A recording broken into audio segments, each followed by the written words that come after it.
across the galaxy. This is where conspiracy on the wild side meets the perspective of a lifetime. This is the Free Zone with your host, Freeman. Hello and welcome to the Free Zone. Well, where is the path to the paradigm shift? I mean, is the greatest lie we've ever been told that we are helpless and unworthy? Does science have the answers that we need? I mean, really, how much do we need to unlearn? Heisenberg, Schrodinger, Oppenheimer, and others all found mystical realms through their scientific pursuits.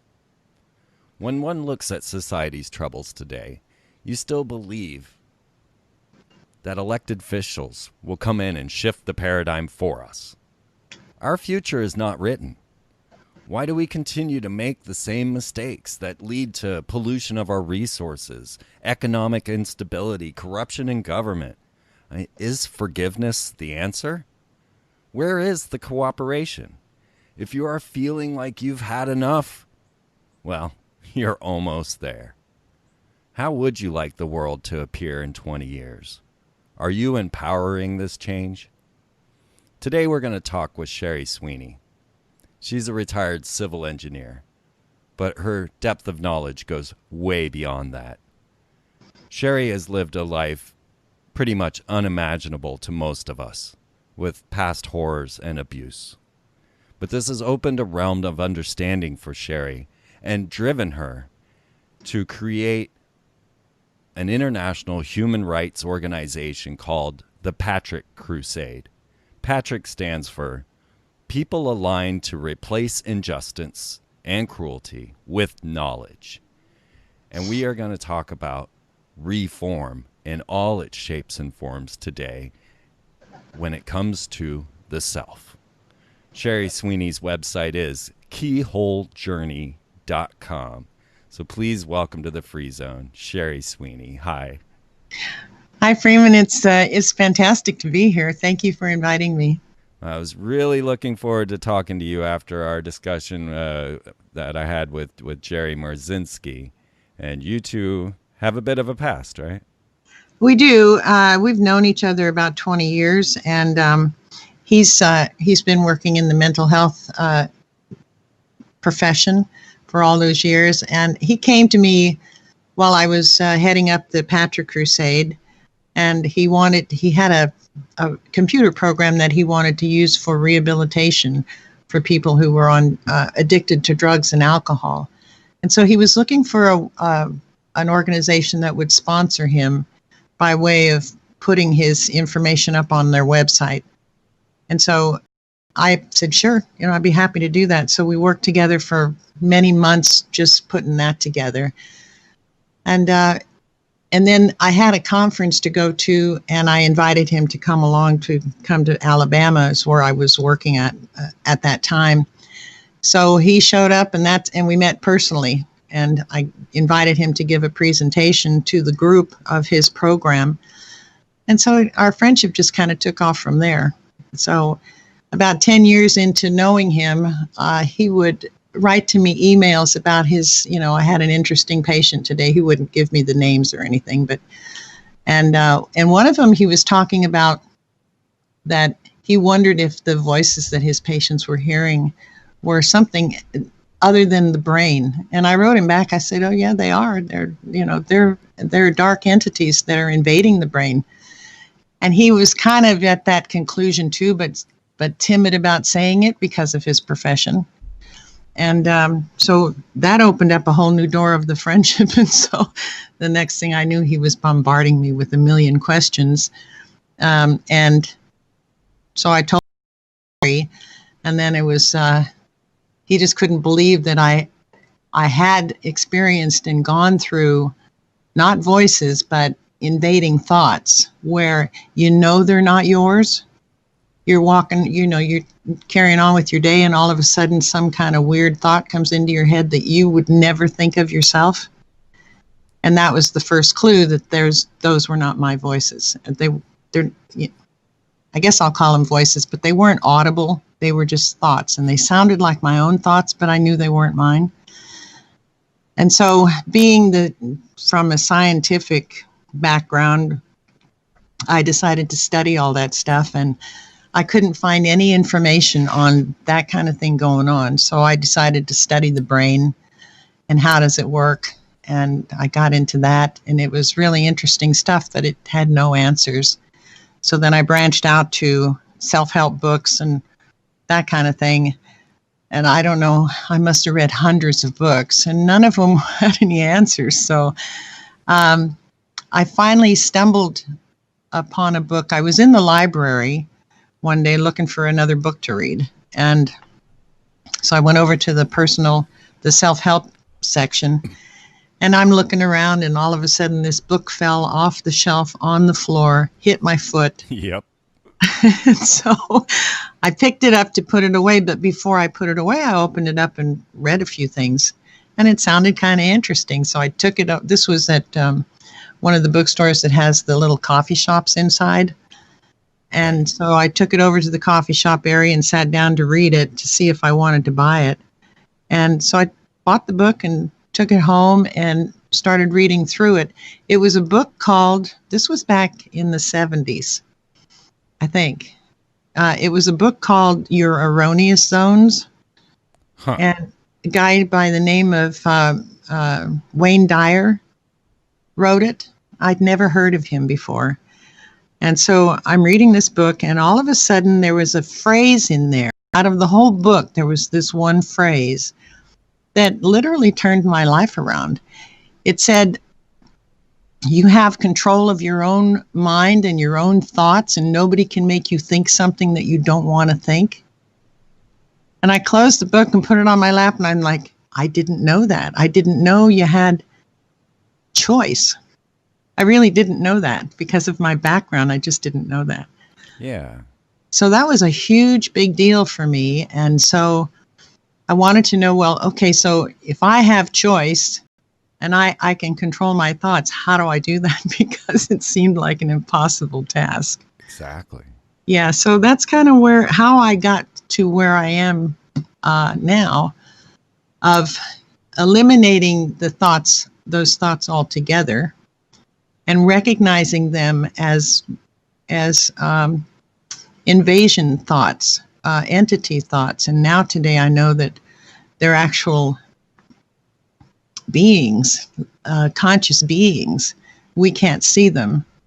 But if you look back in some of the ancient texts, you see some of the traditions where they're called jinn, they're called archons, they're called demons, and that kind of thing. It all starts to make sense. Yeah, let me throw in there a strange coincidence as well, a coincidence that happened to me dealing with a book that in preparation for this show. Okay.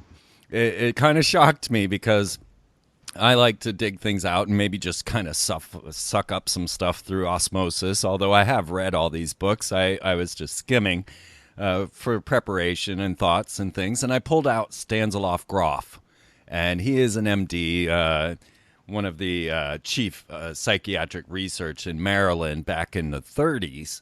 And he's done work on LSD and other psychoanalysis works, and went beyond the brain, which is the title of the book, trying to understand consciousness, birth, death, and transcendence in psychotherapy.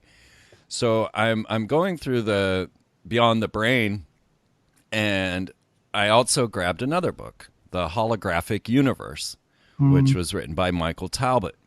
And I was flipping to the chapter on psychoanalysis to kind of, again, get prepped for the show. And, of course, the first thing that I see on the chapter of the holographic model of psychoanalysis is a quote from Beyond the Brain from Stanislav Grof. Oh, wow. Talking about the psyche being essentially all of existence, and how powerful the mind really is, and how this fit into the holographic universe. So I kind of had a similar coincidence just pull together, And in the book on the holographic universe, it was talking about Carl Jung kind of coming to this realization that the hallucinations that his patients were seeing were from ancient scripts, from the ancient past. And so he knew that there was no way that his patient would ever come across some ancient Sanskrit writing that discussed the hallucination that the patient was seeing, which was actually a penis coming from the sun. And when he wiggled his head back and forth, the penis would move on the sun and cause the wind to blow. Carl Jung, then digging into ancient Sanskrit documents, found that there was a ritual that could be performed to open your mind to these type of hallucinations, and it was described as a tube coming out of the sun that would wave, and if you moved your head, it made the wind blow. Wow. So there are these archetypal forces that have transcended all time, the entire universe, and our mind is the conduit to make this manifest, right? Exactly. And I didn't know about that story. I read the holographic universe, but I didn't remember that part. But yeah, these entities, I call them entities. Other people call them different things, but I'll just call them entities because that's how I perceive them. I perceive them as living beings who invade our minds, and their primary purpose is to trick us into feeling negative about ourselves, about the world, or anything else, being in fear and every other level of negativity above that, until you get to the middle part and start going beyond that into love. That's not, they're not interested in that. They're only interested in the lower realms of negative emotions, because when we're energetic beings, we're frequency beings, right? And so when we're in a negative thought pattern, we're actually putting out a negative frequency. And in my experience, that is their food. So they're siphoning this stuff off of us, but they can't produce it on their own. They have to trick us, humans, into having that frequency being sent out from us. I mean, that's what's going on. Are you familiar with the term maladaptive daydreaming? Sort of. So I find that a lot of people are finding these negative thoughts through that way. And basically, my understanding of maladaptive daydreaming is expecting the worst, always. Oh, okay. And so you build yourself up into this whole frenzy. You are now approaching your situation as if you were already in a conflict that didn't yet exist. Because of your maladaptive daydreaming, you've already thought out the very worst possible scenario and believe it's the case. Yeah, and so you're believing it's the case, and 9 times out of 10, that never happens. Never. It never. Yeah. So, you get yourself up into a frenzy, and this is not coming from the individual. This is an implant, because humans are not naturally negative beings. We are naturally very positive beings, and the only reason we're seeing any negativity today on the planet and for thousands of years in the past is because we've been invaded, literally, by these beings who have implanted these ideas into our heads. And they sound just like our own ideas. They sound just like our everyday thoughts. So most of us think, this is real. This is what I'm thinking. This is how I'm feeling. And it's not. It's a trick. That's the big rub. It never was us. Right. Well, So okay. these maladaptive daydreams, I get that. And we call it worrying. So worrying has never done anyone any good whatsoever. I have a story to tell. My eldest son, the very first time he joined the Navy when he was 18. That was, his father wanted him to join the Navy. So it was his very first time to go on a submarine. And so he called me and he said, Mom, I'm getting ready to go on my very first submarine trip. We'll be out to sea for 3 months. And I said, well, stay safe. And, you know, if you paid attention in all of your classes and everything that you've been going through, I know you'll be okay. And he said, aren't you going to worry? And I said, no, I don't do worry. He said, well, then you must not care. And I said, no, Right. no, that's not the truth at all. I do care very much. But worrying isn't going to help you, and it isn't going to do anything but damage me. So, you know, why would one want to do that? And he's like, no, it's just that you don't really care. You're not really, you know, well, I could die. And I said, yeah, you could. But if you've done your training and you know what you're doing, you're going to be fine. And he's like, oh, okay, well, he didn't quite get that. It took a few more conversations for him to finally get that point. Yeah, it makes people think that so people feel as if they worry about things, if they take on all the world's problems and rest them on their shoulders, that they're actually doing something positive for the planet and themselves, and believe that all of this anger and despair and all of it is necessary for them to take in on their soul in order to progress and shift the paradigm, which is completely opposite of what they probably should be doing. Well, it's a lie. It's a lie that they've been fed, that they've swallowed up.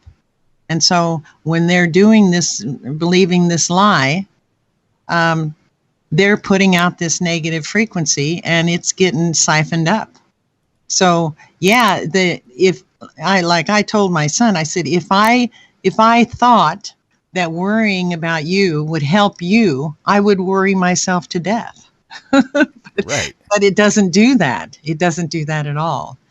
So, but yeah, that is a lie that people, there's countless lies, unlimited lies that people are hearing or feeling that have been generations old, and they think it's real, they think it's true, and so they act upon it, and they're only feeding the beast, as it were, feeding those entities. That's all it is. I know that sounds simple, and it's not, but fundamentally, that's what it is. Well, let's go back to the childhood brain and dabble in your past a little bit, because so that people understand where you're coming from. Okay. But in hopes of kind of giving this a universal appeal, I thought I would use myself as a pre-example, and then you can take it from there. Okay. Because, your story is otherworldly in some senses. Most people on the planet would not have experienced the things that you experienced. Mm-hmm. But something like what I went through in my childhood, I suffered migraines, and I have most of my life. And in these migraine times, I mean, I'm as sick as you could possibly be. I'm vomiting, I'm nauseous, the headache is beyond control. And as a child, I would have to put myself into this little space in my brain, and that's the only way I can describe it. And I was safe there inside of that little space in my brain, and basically was in transcendental meditation for hours upon hours as I suffered through the migraine. Now, in that little space in my brain, I felt none of the nausea, I felt none of the pain, but if any moment my consciousness attached to my body, boom, it was there, it was back in, and I would have to try to work myself back to that little spot in my brain where I could hide away from this pain. So this is kind of a universal explanation of what your story is, a massive example of. This is a minor example of how the mind will protect itself by going in, and I can't explain where I went or what I did, but I would go to this place, and there I was safe, and there I felt no pain. And as long as I remained there in this transcendental meditation state at 6 years old, I would not have to suffer the consequences of my body. Yeah, yeah. That's a perfect example of just how powerful our minds are, even at that age, and maybe even especially at that age. I experienced something very similar to that in leaving the body to escape pain. And so, as a child between the ages of 3 to 6, my father was enamored by the Japanese torture methods of World War II, and he did a lot of study on it. He talked about it all the time. And one day, I think I was about 3. One day he asked me, he said, I need to run some tests on this stuff to see if it really works the way they're saying it works. And would you help me? Well, I'm like, sure, Daddy, that'd be great. I didn't know what I was getting myself into. And so what happened was that he would put on his lab coat and get his clipboard, and he had certain things he wanted to try, and he started out slowly. But he used me as his test subject for all of these torture methods. And so the very first one, he said, was the easiest one. And it was putting my arms out to the side, and he put a glass of water in the palm of each hand. And he said, just hold that until I tell you to let your arms down, and don't spill a drop of water, or the consequences will be really bad. And so I'm standing there holding water, and you know how that is, especially if you can imagine as a 3-year-old trying to do this to help Daddy, right? And those glasses of water started getting heavy and heavier and heavier and heavier, and pretty soon I thought my arms were going to break. And I started crying out can we stop? Can we stop? It's hurting, and so on. And he's like looking at his watch and saying, no, not yet, not yet. And so that was the very first one. And that wasn't so traumatic, but you got to remember that at that age, that was the only thing I ever knew. So this just seemed like normal stuff. I was helping Daddy, and it hurt, but that was just the way things were. I didn't know that there was something different. So I wasn't going through any of that kind of trauma. So, but yeah, so the experiments graduated to more and more complicated. And so when they got to the point where they were just intolerable, I accidentally left my body. And I ended up in a place that was like it was like a garden. It was like a meadow in a kind of a top of a hill or a mountain. And it was beautiful, peaceful. There was no pain, nothing. And so I'm standing there feeling good and looking at it. So it was such a pretty place. It just felt like home. And so here comes this Indian chief riding on a paint horse coming toward me. And he comes toward me, he swoops me up onto the back of him on the horse, and we rode off into safety. Well, that ended up being the place that I went every time there was a physical or a mental trauma going on. It just became, just a thought, and I could be there. And so that really demonstrates the power of the mind and what we can do just by thinking about it. At that time, I wasn't thinking about it. I would just go there automatically. Well, I find the body will just put aside pain or even discomfort. I mean, something as simple as needing to urinate. And your brain will just set it off to the side until all of a sudden you're like, oh my God, I got to go. The brain just has a way of ignoring the things. I mean, so often we're in pain, but our body is blocking it from us, and yet there are still effects. Yeah. Well, my effect, I mean, I can tolerate quite a bit of pain, and I notice that some people do a whole lot better than I do, and some people do a whole lot worse.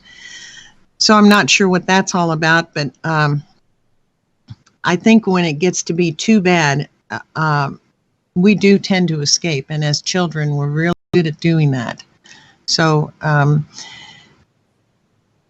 the thing is, when you're a child, between I don't know how many people know this, so I want to explain this, because the things that go on in our mind,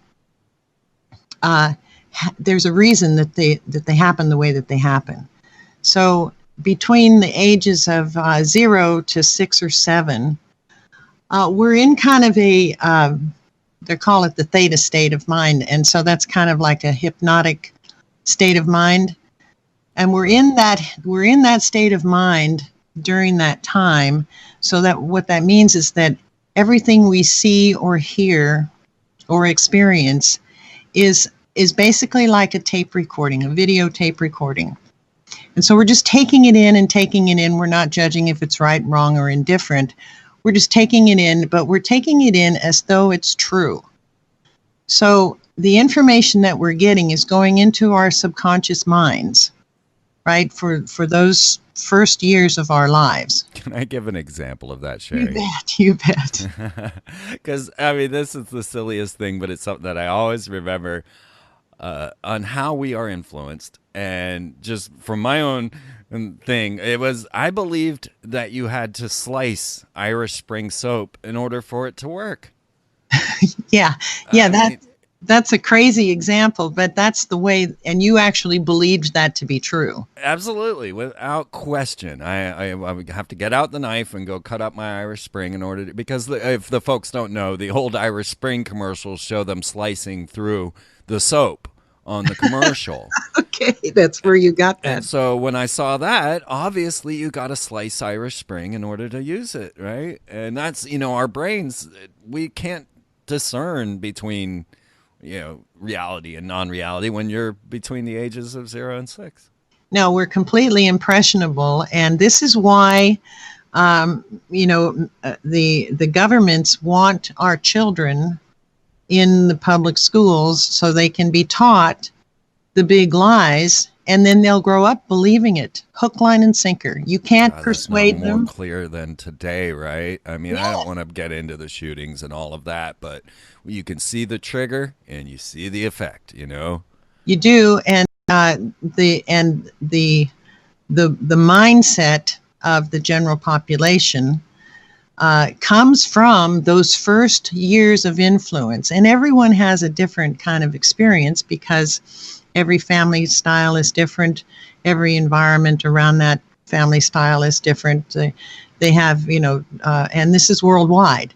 So there's different traditions and cultures and things like that. So when the child is given that information, they're not even given it. They're just absorbing it through osmosis. And it's penetrating their subconscious. And then they think it's real. So this is how they live, and this is what they believe, and this is what kind of sets things off in their lives. So, and the idea that we are all helpless and unworthy. If you consider what we go through in our institutional schooling, when you go through your different grades in different schools, so when you're in elementary school, you make it up to 6th grade, and you're the top of the heap. You're a kingpin, you're the head of the school, and and then you move to junior high. I had junior high or middle school, and all of a sudden you're back at the bottom. You're back at the low man on the totem pole. Now you're unworthy. Now you are helpless and just trained to be unworthy, and then you build yourself up to the top of that power cycle again, and you're at the top. Now you're in 9th grade, and you're looking down at all the 7th graders, and then boom, you go to high school, you're back at the bottom again, and over again. I mean, from you describing what you did at 3, holding these hands and holding the glasses, to getting through the grades of the institutional school, I feel like I'm watching an episode of Survivor. Yeah, pretty much. Never watched this, but the key word that you said is training. or that you've been trained, and we were trained. Each of us was trained to be a specific way, not on purpose necessarily, and not maliciously necessarily, but just because that's how it's always been, generation after generation after generation. And so this is how traditions start, and this is how phobias start, and discriminations start. And I mean, because the silliest thing in the world that anybody's ever put on us is that the difference of our skin, the difference of the color of our skin, actually makes a difference in who we are. It makes no difference in who we are. You've probably thought of this too, or know this yourself, that these are just our earth suits, because we're actually spiritual beings, but we don't know that. More and more people do today, thank goodness, but actually we don't really know that until we get to a particular point in our experience to where we start to realize that, wait a minute, we're not really physical beings. We're actually spiritual beings, being in these spacesuits but we're on Earth, so we'll call them Earth suits, right? Or meat suits, whatever you want to call them. But so the whole idea of implanting discrimination into young people, and they grow up believing that it's true. So this is how we get to where we are today. So the thing is, during our everyday lives, 95% of our life is running on subconscious. Well, the subconscious is that video recorder that got all that wrong information in the first place. So that's how we normally are, because we're running around not thinking about things. 95% of the time, we're just working on automatic, like driving a vehicle. When you first learn to drive a vehicle, you're paying attention to every little move so you can learn it. And once you learn it, you can drive down the road and have a conversation and listen to music and, not even think about all the things that you have to do to make that vehicle run. So that's the subconscious working on that. That's that 95%. So, and until something happens to disturb that, you don't really consciously think about it. So some of the books I've read focus on living consciously rather than unconsciously. So that ties into exactly what I'm saying here about the programming we get when we're so young. We don't know any better. We don't know it's programming. We just think all of that's true. But in fact, it's a program that we're getting from others, not from ourselves, from others. So the way we think didn't come from us. It came from others. Came from your school, your parents. That was the next question, really, where do our thoughts come from? Oh, well, that's a really good question. The 95% of thoughts come from others, and those thoughts that came from others, they experience the same thing. They got their thoughts from others on down the line over the generations. And this was what we would call a paradigm. Yeah. And paradigms shift. And we're due for a paradigm shift, and I really think that that's where we're headed.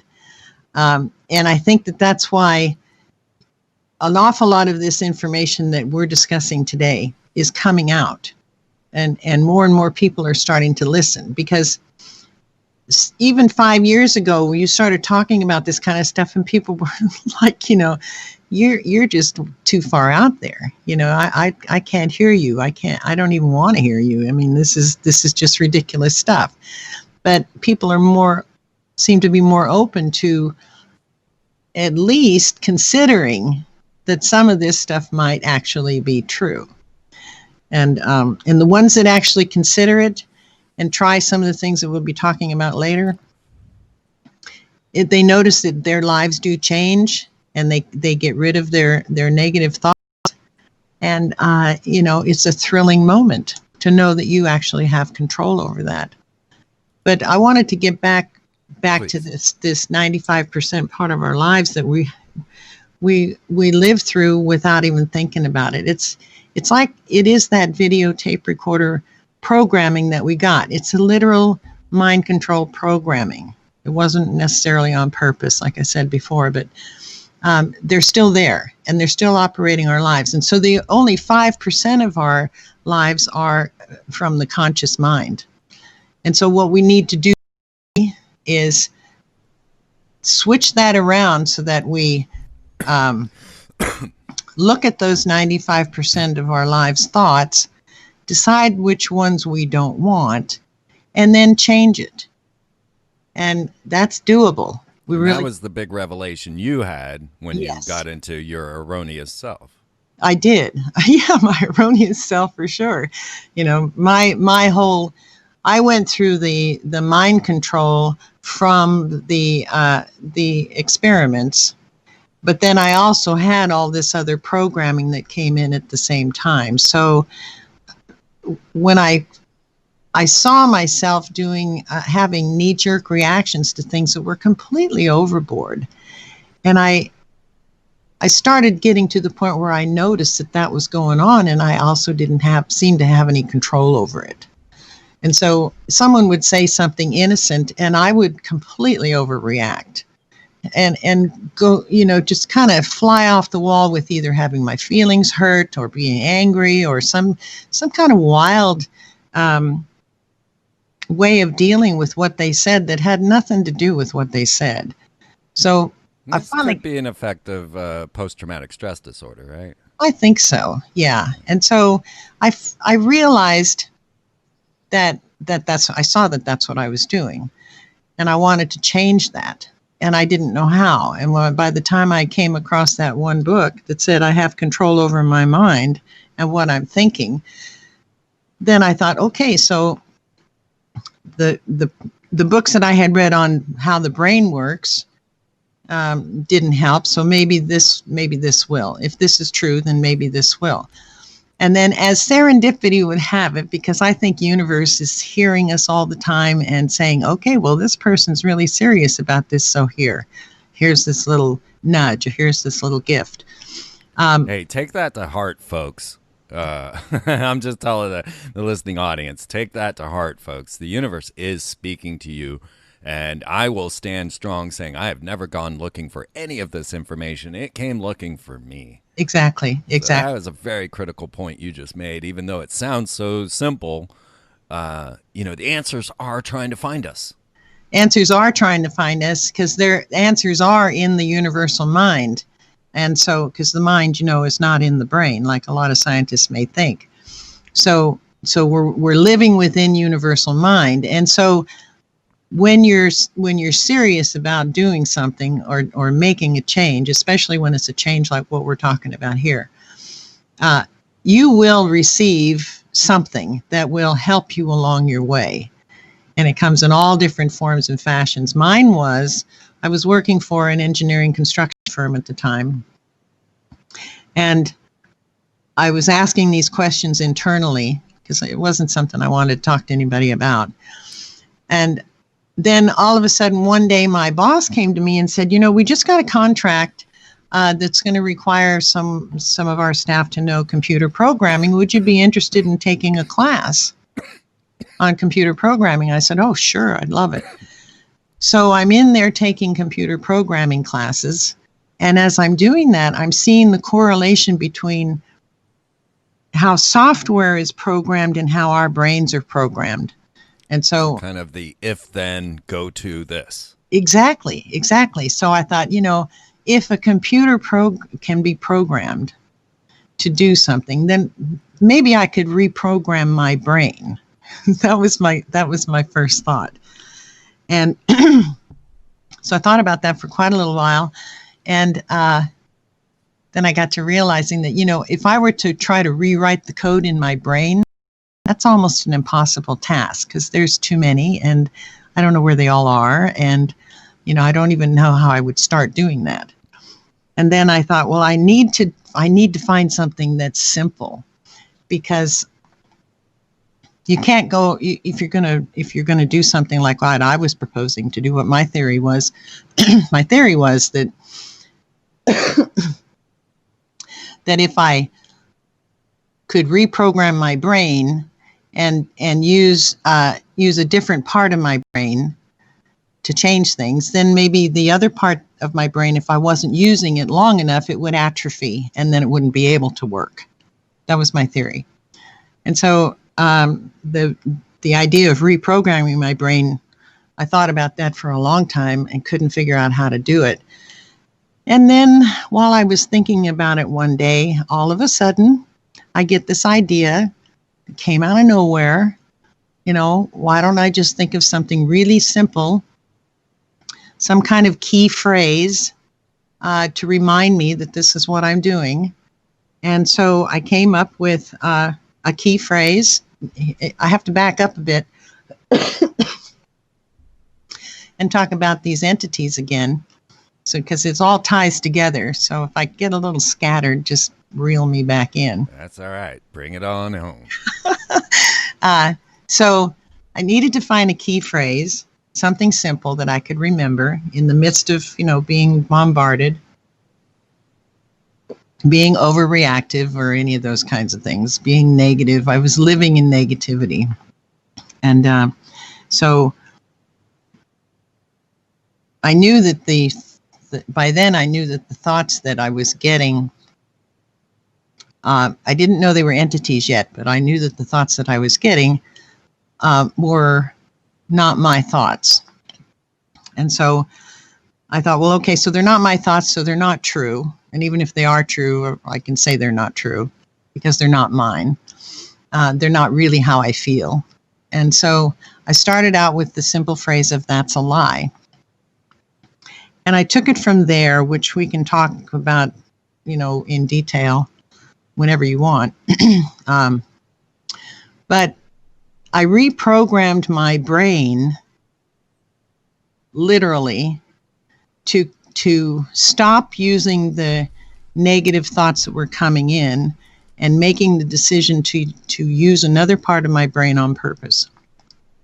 And so it took a long, long time of trial and error to do that reprogramming, but it eventually worked.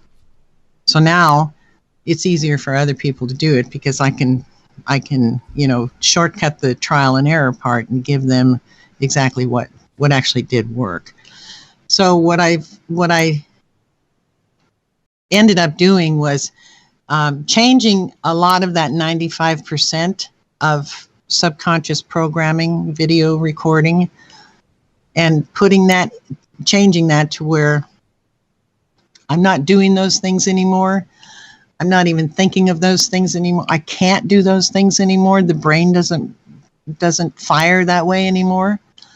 And so I'm living more of my life consciously than ever before.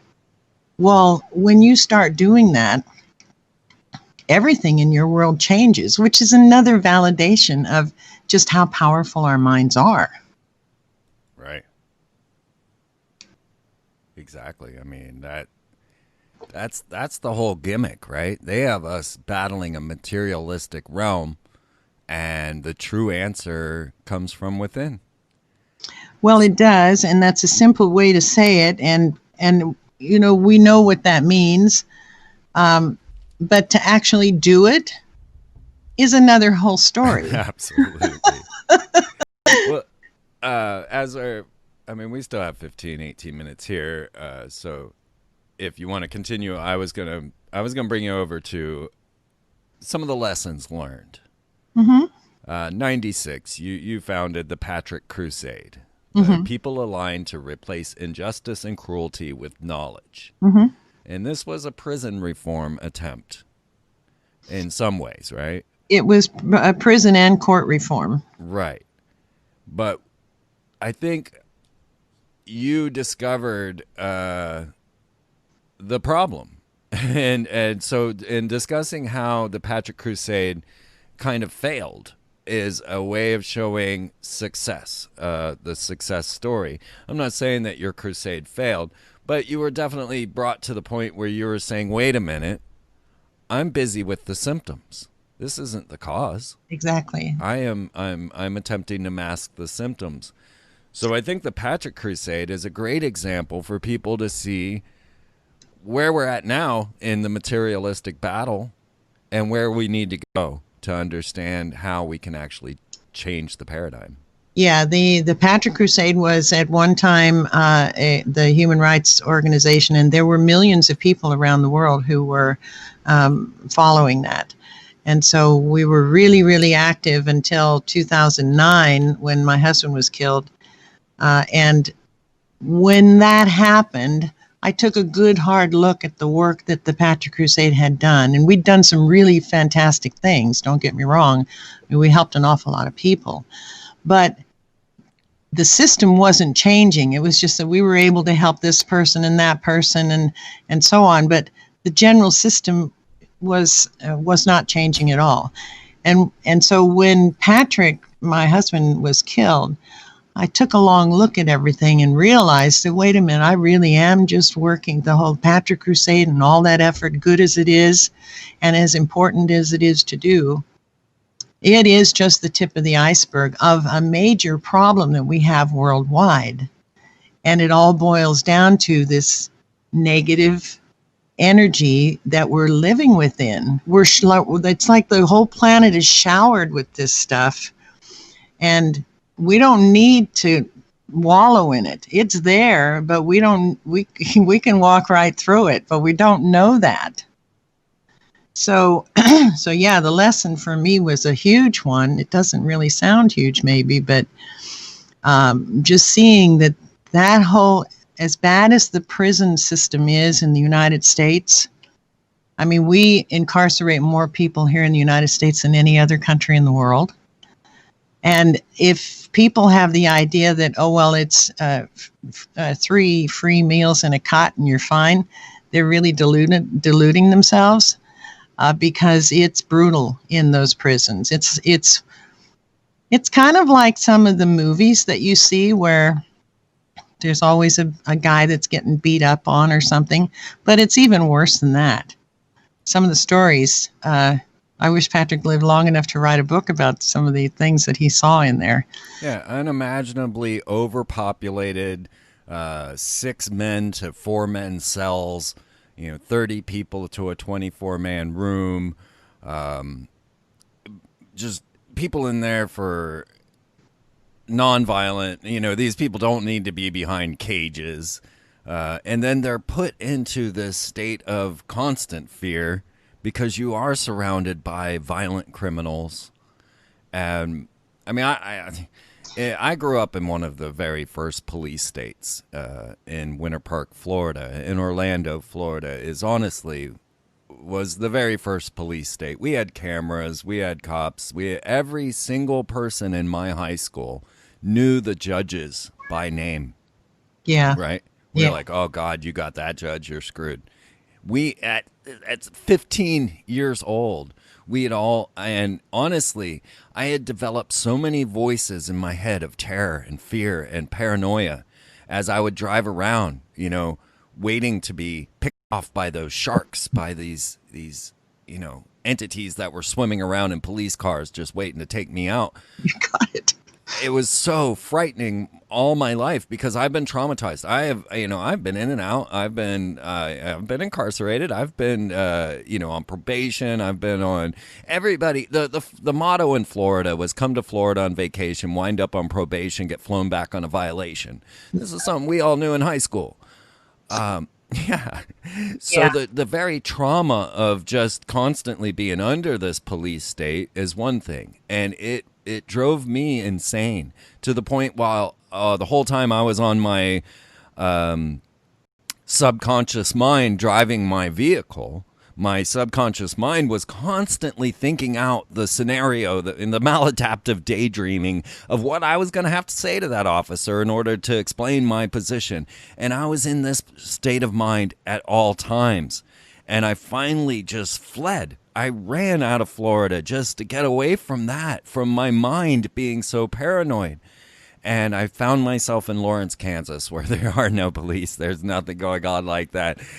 Cops are all just, Andy Griffith. And all of a sudden, those voices were all gone. The paranoia, my body rested for the first time. I had no idea I was under all this trauma. No idea until I'd found the opposite. Well, see, now you just having that personal experience, and you were outside the prisons at least the majority of the time, right? But you still had that fear. And so when you compound that with the 30 guys in a room for 26, and you've got the nonviolent criminals, offenders, I won't even call them prisoners, but the offenders, but nonviolent people being put into prison and jails, and then they're combined with the very violent. Yeah, imagine me locked behind bars. Oh I my mean, God. really? So, I mean, come on. yeah. So if the fear that's generated is amazing, and the general negative. I used to go to the prisons, and I visited Patrick, and so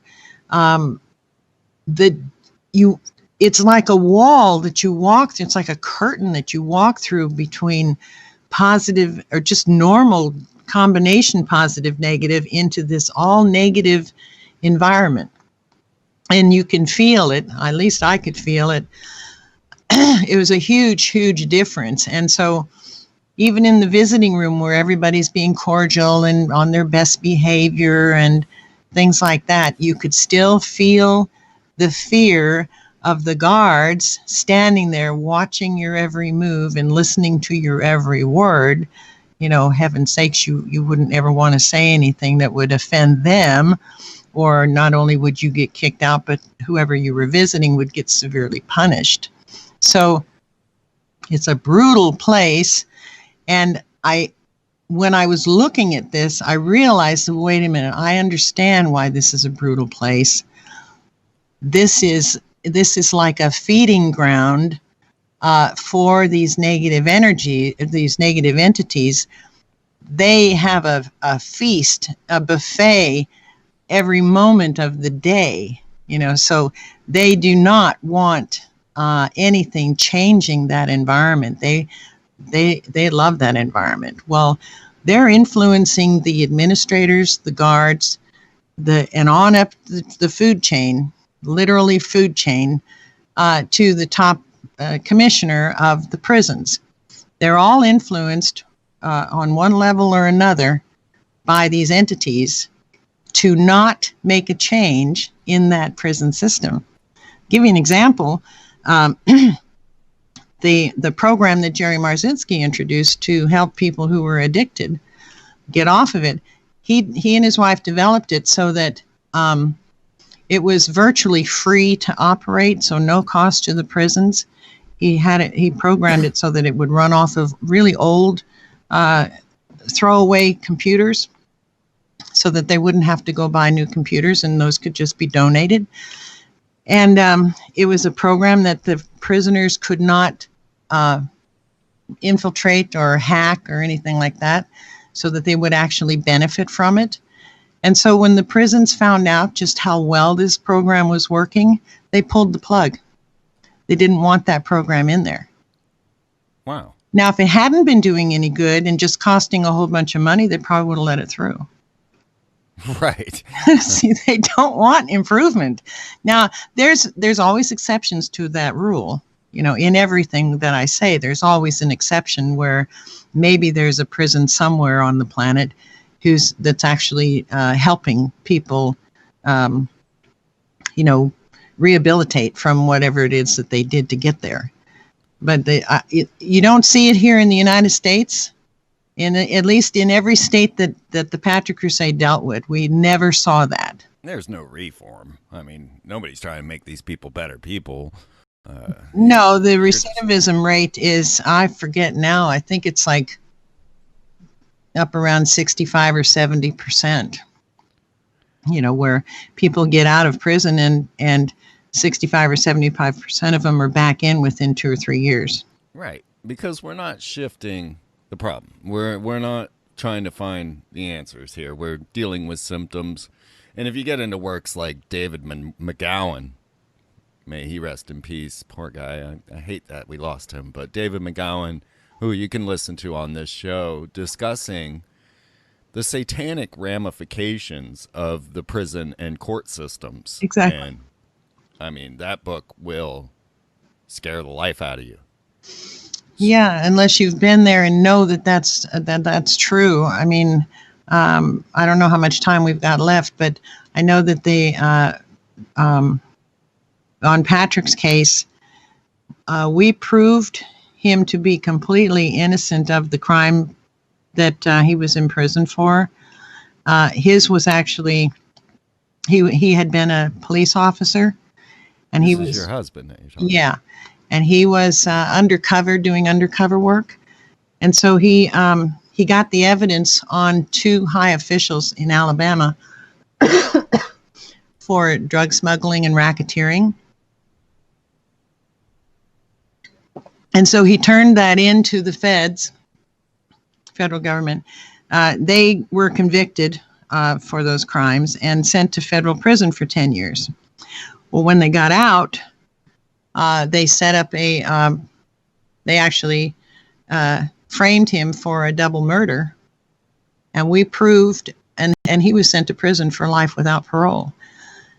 If you read the transcripts, and reading transcripts is never any fun, but read the trial transcripts and then reconstruct. We had forensic scientists reconstruct the whole crime scene based on the trial, right? And when they did that, they realized and they proved that there's no way that the crime could have happened the way they said it did in court. These things defy the laws of physics. So it was gross. It was gross.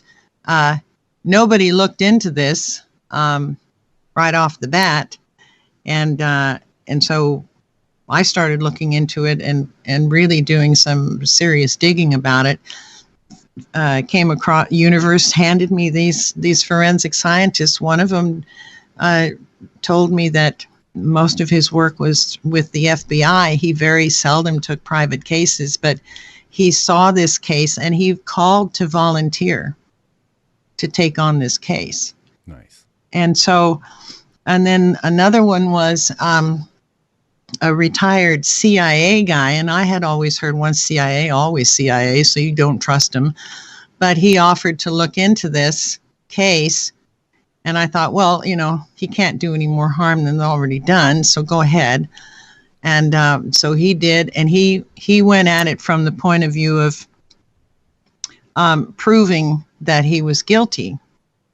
And so he tried to prove that he was guilty, and he couldn't.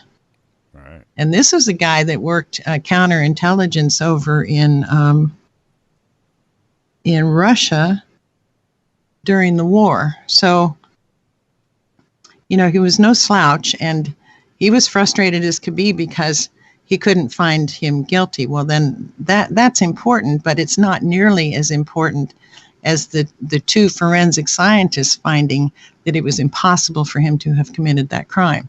So then you look at how the courts did their thing to get him convicted. They're so corrupt. We showed them the evidence of the proof, and they refused to hear it. That's all they had to do. Right. That's totally against the law, but it doesn't matter because it's Alabama. I don't know. But so it didn't matter. The one news reporter who was thrilled about this because it was a breaking news story, she did a story, and then she called me a few days later. She wasn't in Alabama anymore. She called me from somewhere else, and I'm not going to say where, even after all these years. Excuse me.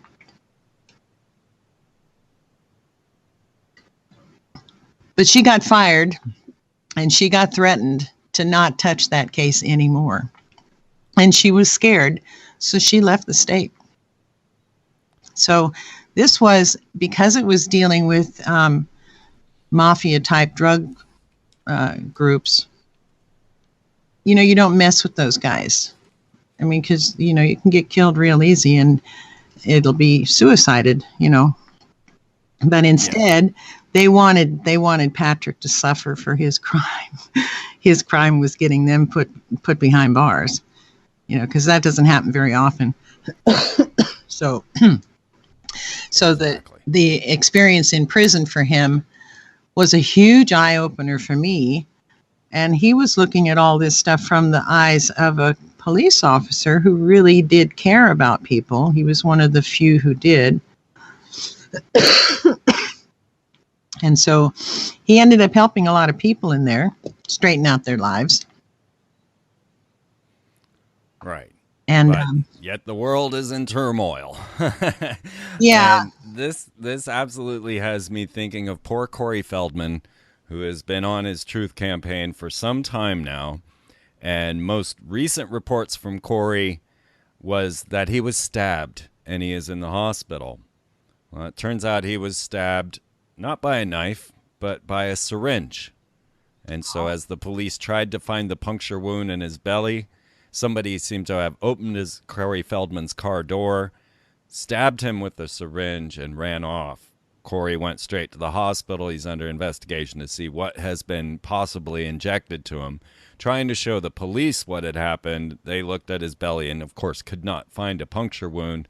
I mean, the world as it is today, when we have our actors coming forward, Corey Feldman fighting for Corey Haim, talking about the ritual sex abuse that constantly goes on in Hollywood.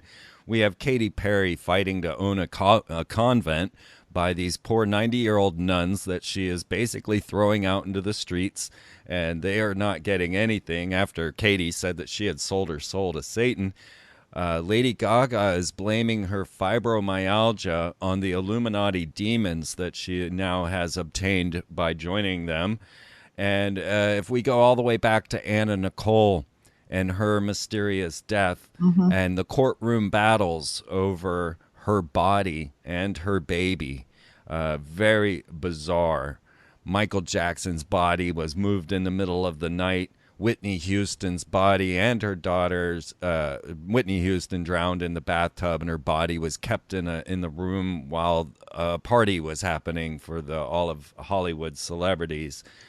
And currently, stacks of love letters are being sent to Nicholas Cruz, the Parkland school shooter, is receiving an overwhelming amount of love letters coming in. Oh my. For why, I'm not sure. Yeah. It's such a crazy world that it doesn't make any sense at all. I mean, the things you're reading are just bizarre, crazy things that it's hard for a person to think, well, anything other than the whole world has gone upside down and insane. Exactly. You know, looking at it from my point of view, from my eyes, which I know I see the world from different eyes because I came from a different place. I mean, from a different upbringing. And so I would naturally see the world a little differently than most people. But still, you know, you get to this particular point where you're looking at all this craziness and the world really is turned upside down and insane. Well, I want to dig into this much deeper with you on the other side as we get more into these hive mind entities and the invading thoughts and what we can do about that. We're going to definitely dig deep into that into the second hour and look at our holographic universe and realize that life goes beyond the brain. And once you learn the skills of reprogramming your brain, that's what shifts the paradigm. It does, exactly. And I'll talk about exactly how to do that. Fantastic. So if you aren't members yet, get on over to freemantv.com and subscribe.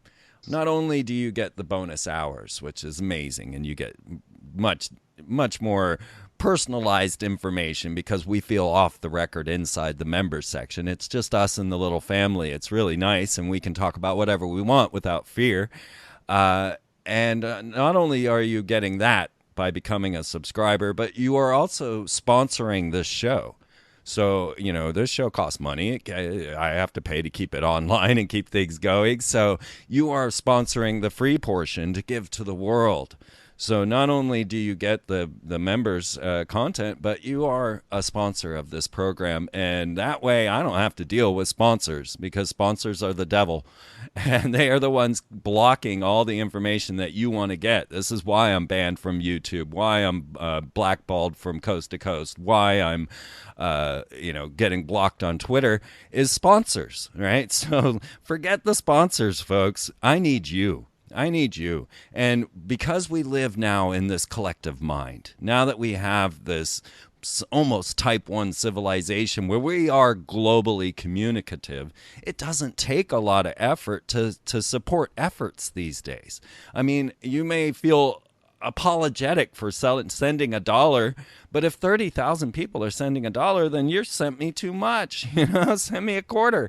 That's how this all works, and that's the new programming we've got to get into, is that minimum input, maximum output.